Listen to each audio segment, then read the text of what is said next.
জাতীয় প্রেস ক্লাবে এক আলোচনা সভায় সমসাময়িক বিষয়ে বক্তব্য রাখছেন পররাষ্ট্র উপদেষ্টা তৌহিদ হোসেন। সরাসরি চলে যাচ্ছি সেখানে। তত্ত্বাবধানে এক ধরনের একটা প্রতিষ্ঠান হবে। ভারত ভাবছিল যে চারপাশে যে ছোট দেশগুলি তারা গ্যাং আপ করছে, তাদের বিরুদ্ধে সম্ভাবনা আছে একটা, এই ধরনের একটা সন্দেহ উভয় পক্ষের মনে ছিল। কিন্তু আমার মনে হয় সঠিক কূটনীতির মাধ্যমে সেই তাদের যে মনে দ্বিধাদ্বন্দ্বটা ছিল সেটা দূর করা সম্ভব হয়েছিল।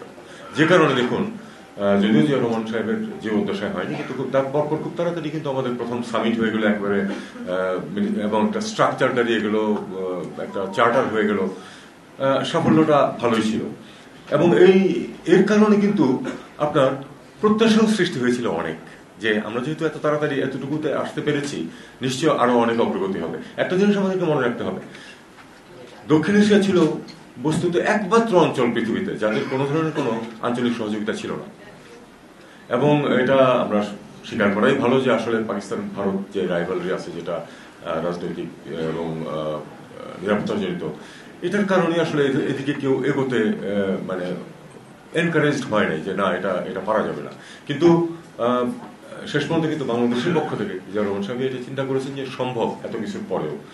চার্টারে অনেক লিমিটেশন আছে স্যারকে, যে যেমন দ্বিপাক্ষিক কোনো বিষয়ে এখানে আলোচনা করা যাবে না, তো এটা একটা বড় লিমিটেশন। তবে আরেকটা বিষয় আছে যে পৃথিবীর বেশিরভাগ অঞ্চলেই কিন্তু দ্বিপাক্ষিক বিষয়ে আলোচনা করে না। যখন কোনো ক্রাইসিস সৃষ্টি হয় তখন তারা সেটা সমাধানের চেষ্টা করে।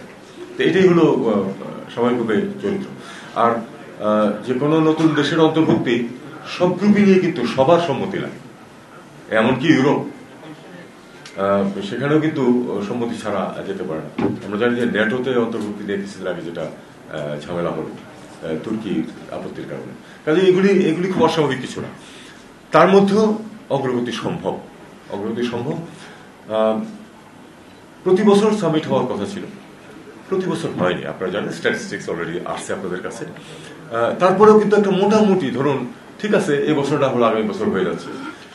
আমরা সমস্যায় পড়ছি গত 10 বছর যাবৎ যে কোনো সামিট হচ্ছে না। কেন সেই আলোচনায় আমি যেতে প্রয়োজন মনে করি না, আপনারা সবাই জানেন সেটা। সামিটে সব সমস্যার সমাধান হয়ে যায়, আঞ্চলিক সমস্যা তা কিন্তু নয়। কিন্তু একটা বিরাট সুবিধা আছে এই যে শীর্ষ বৈঠকে যেটা হয়।